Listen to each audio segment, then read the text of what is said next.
If you are logging into MyTEAM today, this is what matters. Let's jump right into it. Today's a big day. We are anticipating a big drop tomorrow that will impact the market. We'll look at all of that. We also have a new dynamic duo. This is great. Highly recommend you do it. We're going to take a look at that too. Starting off though, daily challenges, get them done. You can see I've already made a good amount of progress. It's single player today. This goes perfect with some of the challenges that just came out. So free 5,000 MT, lock that in. Don't forget about your exhibitions. I've went through and put all those in. This is free rewards. Definitely take advantage of that. For challenges, we have some new things. Yes, this Fred VanVleet is still out. I recommend you do these, and you can knock out some of the other release challenges inside of this, and you're getting ornament balls, which could be up to 2,000 to 3,000 MT, so a huge W there. Same thing for these frostbites and other spotlights. Just keep knocking these out. I've already got mine done, but these are just all great challenges, and you can continue, if you're doing it in breakout, to get other rewards along the way with these. For the weeklies, we knew about the Queen in Fears. It is still live if you haven't done it. We also knew about the NBA Cup Finals. This is a really easy challenge to get 2 decent cards. All you have to do is play 25 games. Haven't even been thinking about it, and I already have 17 done. This is what I'm really excited about. They're giving us a free Shaq. Huge W. I'm really excited about this. Relatively easy grind. You only need 3 Heat players to win 5 triple threat games, and then you will need 5 Rocket players to win 5 games, any game. So you can just put those Rocket players at the end of your bench, and you will need 5. Depending where your account is, you should have 5 and 3 for these respective teams. If you don't, hop on the auction house. Yes, their team's prices are a bit inflated, but not as much as those Pelicans prices were, and they'll continue to go down. So if you don't have it yet, just start knocking out the other ones, and then over time, you should be able to acquire the needed cards. I played 1 domination game and knocked out a lot of these, like the Heat stats, points in the paint. I got the 61 points. I got 17 assists. I actually got 30 assists in 1 game. I got the 61 points. So in 1 domination game, I knocked out about half. Now I'll just do the rest in breakout or in that Fred VanVleet challenge. For the season grind, keep after your selected play mode. It's a great day to double up some challenges. If you're good at the game, you could even do some of those challenges online. I mean, it's possible to get double doubles in Showtime.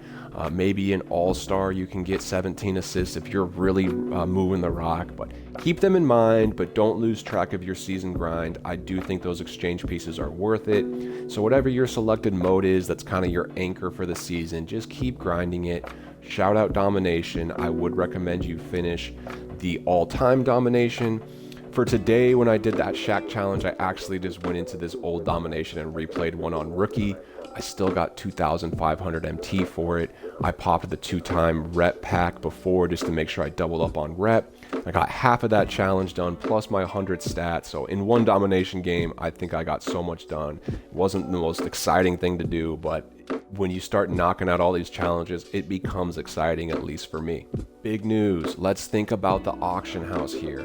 So anytime it's Thursday and we're anticipating a large drop on Friday, the auction house absolutely is impacted. Some of these top cards might be dipping tonight. So if you're eyeing some of these and want to go shopping, this is not a bad time to do it. Here's a Brandon Roy with a ton of extra badges. Could be finishing for under 500K. That's great value. He's still an elite shooting guard. Kareem's price has gone way down. He was sitting up around $1 million. This one could finish for 700. Depending on that drop, and it could be live any moment here as far as the leak, it could absolutely impact the market. So if you want to go shopping for a high-end card, this is potentially a good day. It absolutely could trickle down to pink diamonds as well, besides the wild gems, because they're part of an exchange. So I would say maybe not maybe not wild gems, but teams like people like Turkaloo, people like Gobert, who I don't really run. But in general, if there's some pink diamonds you're going after, or even those diamonds, like I've been looking after a Dylan Harper. He could be a fun point guard if I ever move on from Giddey and want to go a little bit more budget. His price has gone up because he was a lot cheaper. I mean, this guy was around 100K. So add this to your list of guys to watch. I have that list like my Alex Caruso and a Kongwe. This is the type of card where he's meta, people are using him. Here's a standard one. I don't even think that has any extra Hall of Fame badges, finishing for 157,000.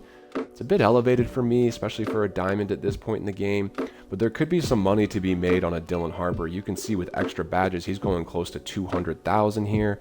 So keep an eye on some of these. I wouldn't be surprised if his price goes down a little bit, especially if the drop is really good. But what happens is a lot of times the hype impacts the market more than the drop itself. So that Thursday night hype, everyone starts selling. By Sunday, the market recovers.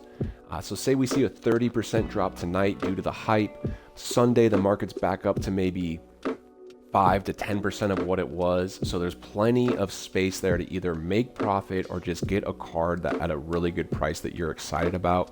Personally, I'd rather run this Stephen Castle over Dylan Harper. That could be kind of dealer's choice there. So I'll be keeping an eye on this card as well. But definitely a good day to be moving and grooving in the auction house. Just work these filters, get a short list of cards you think can hold value, start documenting a few prices, and then tonight after the leak, go ahead and make some purchases if there's a certain card on your list that you want. I will highlight that new dynamic duo because it just impacts their price so much. You can see Amethyst Shaquille O'Neal's are going for about 100K. There's actually none on buyout right now. I did see one listed at 100K buyout, so he got swooped up at 100. If you can get any Shaq card for 85 or less, either on bid or by snipe, you can flip him pretty quickly. I do anticipate his price to kind of trickle down as the challenge is out a little bit longer. And the same thing will apply to Kenny the Jet Smith. We can see his price has also been quite a bit inflated due to this new dynamic duo. I actually tried to bid on one at around 60. I'm already outbid. Everything else is listed for around 100. I think he'll sell real quick at 90 today, but I would be more worried about this card. I think his price will drop significantly over the next few days. He should settle to where Fears is now. There's really no reason in 7 days that he should be sitting much higher than Fears. So it's a great comparison card. You can see we have Fears sitting here not selling for around 45. So within 6 days, I wouldn't be surprised if Kenny Smith is right around this price, and if Shaquille O'Neal is not similar to Queen's price. I mean, those are fairly comparable. You can make the argument Fears and Queen are a bit more meta than the Shaq dynamic duo, but Queen is sitting here around 90. I did see him go down to 70/80, in the last couple days, but it looks like he's going back up a little bit. So all 4 of those cards, keep an eye on them. And then just start thinking, hey, it's 2 weeks in a row we've gotten some great dynamic duos. Is 2K going to start doing this? Is it worth to try to anticipate a dynamic duo? It'd be a hard guess, but it's something to think about. Hey, if there's an Amethyst or 2 I'm sitting on, I already like them. If you can guess the right dynamic duo, I'm not talking about a card doubling, I'm talking about a card tripling or quadrupling. This Queen was at 15K, now he's at 90. Imagine if you bought 10 of those at one point. And the funny thing is, I did buy one, because you got to realize these amethysts and these diamonds, certain ones will be salary cap legends. We'll be playing in March and April, and salary cap will be a thing, and you're gonna want good amethysts and diamonds for your bench to fill out the squad. Last year, we had a dynamic duo in Cody Williams and Isaiah Collier. They held value all year long. In June, they were going for 40 to 50,000. So when I saw that Derek Queen going at 20, in the back of my mind, I said, let's buy one, because I could see him going up over time just for salary cap. Did not anticipate the dynamic duo. Sold him for 80K and then just did the challenge for free. Now I got a free Derek Queen and I made 60K profit. So that's the mindset here of just maximizing what you're doing, how you're moving and grooving in this mode. Summary of the auction house. Today's a good day to be active. I would think a little bit about buying, and I would keep an eye on wild gems because the wave is starting to fluctuate a bit here. It's a few days away from Tuesday, so some hype's dying down. The pink diamonds are still very high because the Galaxy Opal Exchange is live and well. But I'm noticing some diamonds are starting to get overlooked. They're going down to like 28K right now. and maybe even dropping a little lower. I actually won one on bid for like 25. If an exchange comes that requires diamond wild gems, these guys will spike. We've seen them as high as 36 in recent times, and that was without a not, great exchange. There's the 95 plus exchange, but people weren't too excited about that. One good exchange or one good card that requires diamonds in that exchange, and these could easily go up to 50. Amethysts were at 70k at one point in season 2, and they were also at 15k. It was that large of a jump, 15k to 70k. These have been as low as 20. I do think they can get to at least 40 again with just a mid-tier exchange, and they have even more upside to 50 or 60 with the right exchange. So I'm still very hot on these diamonds. I still have a bunch in my inventory. I sold a couple at like 35 and 40, but for the most part, I'm going to hold on to these until I see the base at like 40, 45, and maybe even hope to get lucky and see them spike up to 50 or 60 depending on what exchange comes out.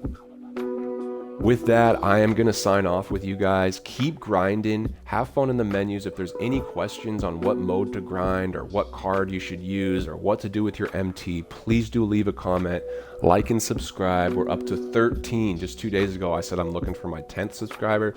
Now we're chasing 15 and 20, so we really appreciate the support. Would love to see some comments on the video, and really just hope you all are having a good day. Much love. Peace.